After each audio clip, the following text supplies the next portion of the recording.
कि बेसिकली थोड़ा सा हमें कंसेप्ट नहीं है, और ये मीटिंग में भी डिस्कस हुआ इस माइनिंग के ऊपर। मेरे जॉइंट डायरेक्टर यहाँ बैठे थे और डीएमओ बैठा था, मैंने उनको कड़ी हदायत दे दी है कि इलीगल माइनिंग के लिए हमारे पास कोई भी हम टॉलरेट नहीं करेंगे, उस पर 0% टॉलरेंस है। रही बात, एक बात मैं आप सबको क्लियर कर दूँ, और यहाँ आपके माध्यम से पुंछ के लोगों को भी पता चलना चाहिए कि माइनिंग डिपार्टमेंट का अगर सही मायने में कोई जो डिस्ट्रिक्ट टास्क फोर्स हमारी बनाई हुई है जिसने इलीगल माइनिंग रोकनी है, वो है डिस्ट्रिक्ट का, हर डिस्ट्रिक्ट का जो डीसी है, डिप्टी कमिश्नर, वो चेयरमैन है। जो एसएसपी होता है उस डिस्ट्रिक्ट का, वो मेंबर होता है। और जो डीएमओ होता है उस डिस्ट्रिक्ट का, वो सिर्फ एक पेनल्टी डालने के लिए वो एक शख्स होता है जो पेनल्टी डालता है। लेकिन इसको सही मायने में इलीगल माइनिंग को किसी ने कंट्रोल करना है तो वो डीसीज और एसएसपीज का काम है। और बदकिस्मती से मुझे ये लगता है कि डीसीज और एसएसपी शायद अपनी रिस्पॉन्सिबिलिटी नहीं निभा रहे, जिसके कारण हर डिस्ट्रिक्ट में कहीं ना कहीं शिकायत आती है। अगर पुंछ में शिकायत है, अगर इलीगल माइनिंग होती है, तो इसकी जिम्मेदारी डीसी और एसएसपी को उठानी पड़ेगी और उनको सख्ती करनी पड़ेगी। और जो भी इलीगल क्रैशर चल रहे हैं उनको बंद करना होगा।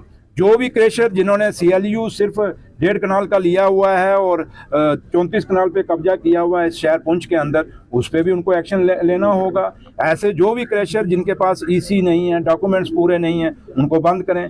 जो ब्लॉक, जो गवर्नमेंट जिनका ऑप्शन करता है, जिसका कंप्लीट नहीं है, ईसी वगैरह नहीं है, तो डीसीज को वो ब्लॉक बंद करने चाहिए और नए ब्लॉकों की ऑप्शन करनी चाहिए। तो इसलिए मैं कहूँगा कि ये सवाल जो आपने मुझे पूछा, उमर अब्दुल्ला सरकार, और आपको पता है कि मैं वो शख्स हूँ जो रावी में भी रात को 11 बजे गुस्सा कठुआ के अंदर, जहाँ कोई नहीं जाता था, लोग डरते थे, लेकिन मैं गया।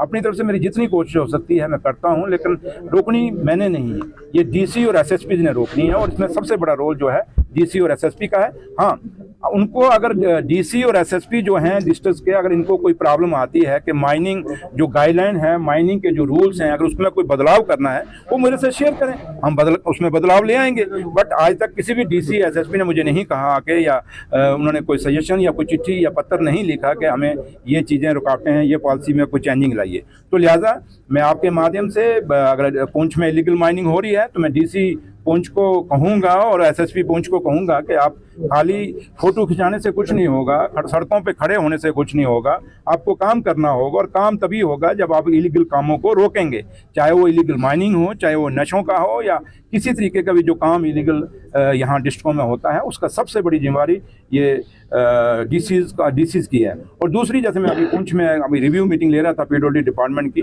डीसीज खाली वर्चुअल जो मीटिंगें लेते हैं, वो मकसद नहीं है डीसी का कि आप दफ्तरों में अफसरों को रोज बुला लीजिए तो वो कर लीजिए। मैंने देखा कितने प्रोजेक्ट जो 2012 में शुरू हुए आज तक कंप्लीट नहीं हुए। अगर कंप्लीट नहीं हुए तो ये डीसीज का काम है चेक करना।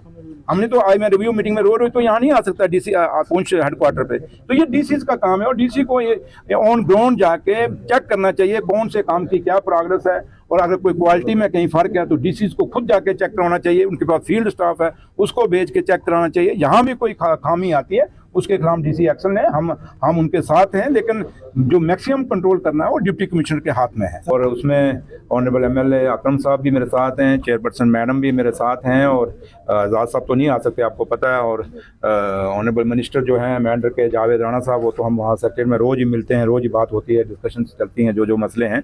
लेकिन आज आके मसला यही था कि ऑफिसर्स को एक डायरेक्शन देनी थी कि जो मेरे ऑनरेबल एमएलएज हैं या पीआरआईज हैं, चेयरपर्सन हैं, उनके साथ बैठ के जो भी प्रोग्राम और पॉलिसियाँ बनानी है, मिलजुल के बनानी है। मकसद एक ही है कि जम्मू कश्मीर की तरक्की हो, और उमर अब्दुल्ला सरकार जो मकसद लेके चली है उसमें यही है कि भाईचारा बना के अपना भाईचारे को मजबूत करें, जिसके लिए जम्मू कश्मीर जाना जाता है। अपनी मेहमान नवाजी को मजबूत करें, जिसके लिए देश और दुनिया में जम्मू कश्मीर का नाम है। और पुंछ की धरती तो एक योद्धाओं की धरती है, ये वो धरती है जहाँ 47 से लेकर आज तक जंगें देखी, और पुंछ के लोगों ने हमेशा मुकाबला किया है उन जंगों का। और जैसे पिछला आपका संदूर 1 हुआ, जब ये पाकिस्तान का गोला बारूद हम पे चला, और पुंछ ने इस पर सबसे ज़्यादा, आगे नौशहरा सबसे ज़्यादा नुकसान खाता था, लेकिन इस बार पुंछ ने बहुत बड़ा नुकसान खाया। उसके बावजूद मैं शाम को जब पहुंचा तो उसमें देखने को मिला कि आज भी पुंछ के लोगों को वही चेहरे, वो खुशहाल चेहरे, वही अपना भाईचारा जो मजबूत किया हुआ उसी को मसाल को लिए हुए चल रहे थे। और उनको हमेशा यही कोशिश रही पुंछ पिता पीर पंचाल की कि हिंदुस्तान के तिरंगे को मजबूत किया जाए, हिंदुस्तान को मजबूत किया जाए और जम्मू कश्मीर को मजबूत किया जाए। तो लिहाजा आज ये जो रिव्यू मीटिंग ली, मैंने अपने ऑफिसरों को हिदायत दे दी हैं, ऑनरेबल एमएलए साहब के साथ और पीआरआईज के साथ वो बैठ के अपनी जो मसले मसाइल हैं वो इनकी जो मसले मसाइल जो क्योंकि इनके अपने तो है नहीं, वो खुद के लोगों के हैं।